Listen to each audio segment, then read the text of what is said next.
যদি তোমার ইংলিশে দুর্বলতা থাকে অবশ্যই তোমাকে জানতে হবে কিভাবে ইংলিশ সেন্টেন্স তৈরি করতে হয়।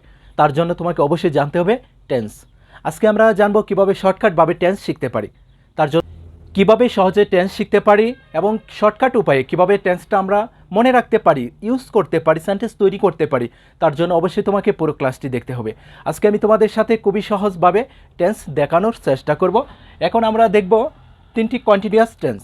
ওকে, তিনটি কন্টিনিউয়াস টেন্স। যখন এই ধরনের কোনো একটি কথা বলি যে আমি কোনো একটি কাজ করতেছি, আমি কোনো একটি কাজ করতেছিলাম, আমি কোনো একটি কাজ করতে থাকিব, সেই ক্ষেত্রে তোমাকে জানতে হবে তিনটি কন্টিনিউয়াস টেন্স।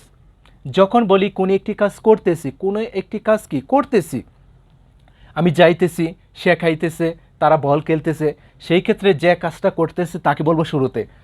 শুরুতে তাকে বলার পরে এম ইজ আর থেকে একজনকে ইউজ করব, এম ইজ আর। এদের যে কোনো একজনকে ইউজ করব কি সাবজেক্ট অনুযায়ী। আয়ের সাথে am, you are, he is. Okay, এখন যদি বলি আমি তৈরি করতেছি, আমি যাইতেছি, আমি খাইতেছি, আমি পড়তেছি, তাহলে শুরুতে সাবজেক্ট হবে কি আই। ওকে, আয়ের সাথে হবে কি এম, আই এম। তারপর ভার্বের যে প্রেজেন্ট রূপটা রয়েছে তার সাথে শুধু আইএনজি যুক্ত করে বলবো এখানে, তাহলে হবে। যত ভার্বের মূল রূপের সাথে আইএনজি যুক্ত করে বলতে পারবো তত সেন্টেন্স হয়ে যাবে।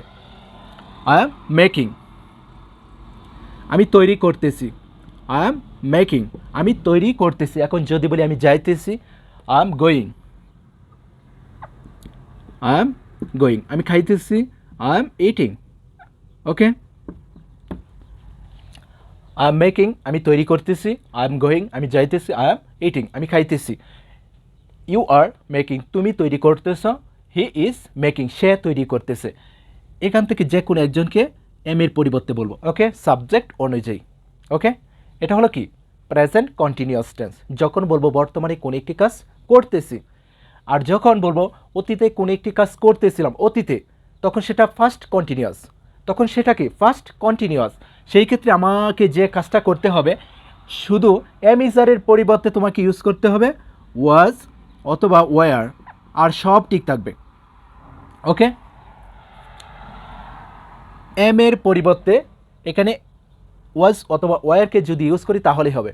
এখন যদি বলি আমি তৈরি করতেছিলাম, তখন সাবজেক্ট হলো আই, আয়ের সাথে হবে কে ওয়াজ, আই ওয়াজ মেকিং, আমি তৈরি করতেছিলাম, আই এম মেকিং, আমি তৈরি করতেছি, আই ওয়াজ মেকিং, আমি তৈরি করতেছিলাম। আই ওয়াজ গোয়িং, আমি যাইতেছিলাম, আই এম গোয়িং, আমি যাইতেছি, আই ওয়াজ গোয়িং, আমি যাইতেছিলাম। আই এম ইটিং, আমি খাইতেছি, আই ওয়াজ ইটিং, আমি খাইতেছিলাম। ওকে, এটা হলো কি ফার্স্ট কন্টিনিউয়াস। নেক্সট, যখন বলবো ভবিষ্যতে কোনো একটি কাজ করতে থাকিব, যাইতে থাকিব, খাইতে থাকিব, তৈরি করতে থাকিব, সেই ক্ষেত্রে am is are, was were, এদেরকে বাদ দিয়ে বলতে হবে উইল বি, তাহলে হবে। যদি উইল বি বলতে পারি তাহলে হবে।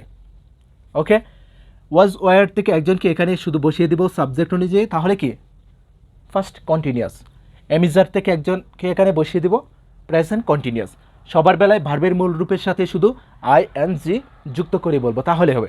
আর যখন উইল বি বলবো তখন সেটা হয়ে যাবে ফিউচার কন্টিনিউয়াস। ওকে, এখন যদি বলি আমি তৈরি করতে থাকিব, I will be making, I will be making, আমি তৈরি করতে থাকিব। আই উইল বি গোয়িং, আমি যাইতে থাকিব। আই উইল বি ইটিং, আমি খাইতে থাকিব।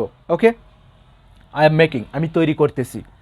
আই ওয়াজ মেকিং, আমি তৈরি করতেছিলাম। আই উইল বি মেকিং, আমি তৈরি করতে থাকিব। এভাবে যদি শিখতে পারি তাহলে আশা করি আজকের পর থেকে এই তিনটি কন্টিনিউয়াস টেন্সকে ফলো করে হাজারো বাংলা কথা ইংলিশে বলতে পারবো। যদি ক্লাসটি ভালো লাগে অবশ্যই শেয়ার করে দিও। ওকে।